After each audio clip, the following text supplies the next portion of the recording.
Let's bring in the blogger to the nation, the columnist of the Daily Telegraph, Tim Blair. Good to catch up with you again, Tim. We've got to start in Martha's Vineyard with all those rich Democrats up there. They're all in favour of open borders, let anybody in, as long as they don't come to our island.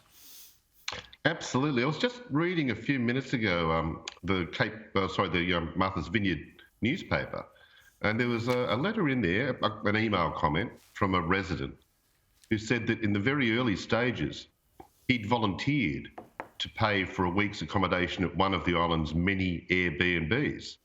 And he was knocked back immediately. Officials said, that won't be required, they're not staying. And he asked, quite rightly, how early was this decision made? Like, it seems they had a plan in place. Like, as soon as these horrible immigrants arrived to a place which, as you just pointed out before the break, had signs all over it welcoming refugees and saying no people are illegal, they got rid of them within 44 hours, Chris. It's unbelievable. It is extraordinary. And it kind of puts the lie to this comment that we tore apart last week from the Vice President, who's supposed to be taking the lead on securing the border, Kamala Harris. Have a look. We have a secure border in that is a priority for any nation, including ours and our administration. She just knew she had to say the words secure border, even though it's absurd. It's, if anyone with functioning eyeballs knows that is a lie. I mean, there's interviews, Fox had some interviews with people coming over the border, you know, the actual illegal immigrants themselves saying, no, of course it's not secure. We just crossed here. We're illegal. So they know. A record number, 2 million people in a year that they know of, that they've caught up with, and you call it a secure border. It's just laughable, isn't it? Now, speaking of things that are laughable, the new King of Australia, King Charles III, he's been big on climate change and alarmism. Here's a refresher, something we showed earlier in the program. It will be a disaster.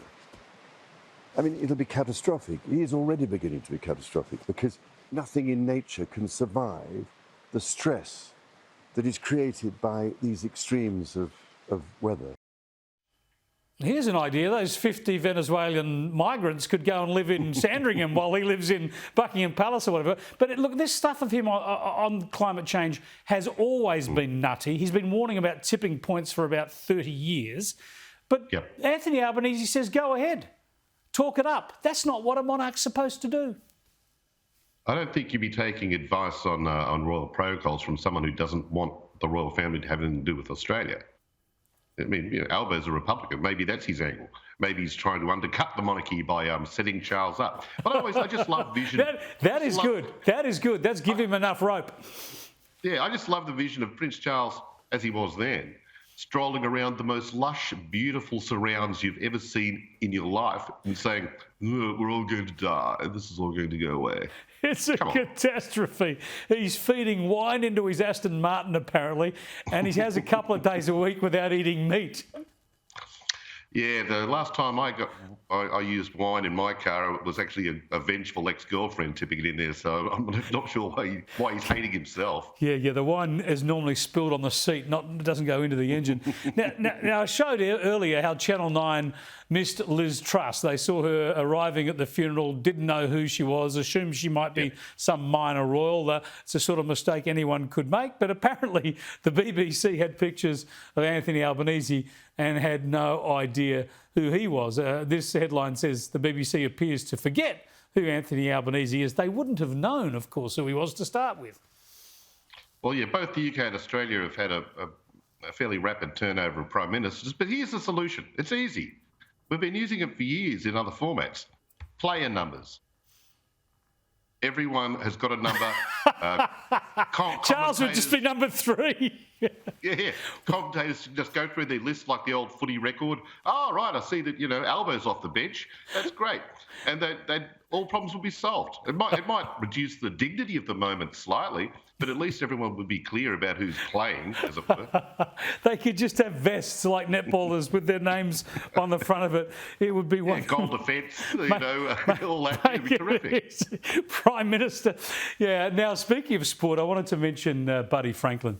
I reckon this is great news. Buddy Franklin, that will be playing in the grand final against Geelong in Melbourne on Saturday, of course. But I remember when he signed up for this 10-year, $10 million deal, and a lot of people knocked it saying there's no way Nick is last. Now, I thought he wouldn't last. I thought it was a smart deal, but I thought he'd play for 6 or 7 years and then under the contract be an assistant coach for a while. Well, he's played his 10 years. He's doing an 11th year with the Swans next year. It's fantastic, isn't it? It's an extraordinary story, and it's not a bad way to end the 10th year, a grand final appearance. Yes. And also, you've got to appreciate what he's brought to the club off the field. Membership numbers soared because of him. Financially, this was a brilliant decision.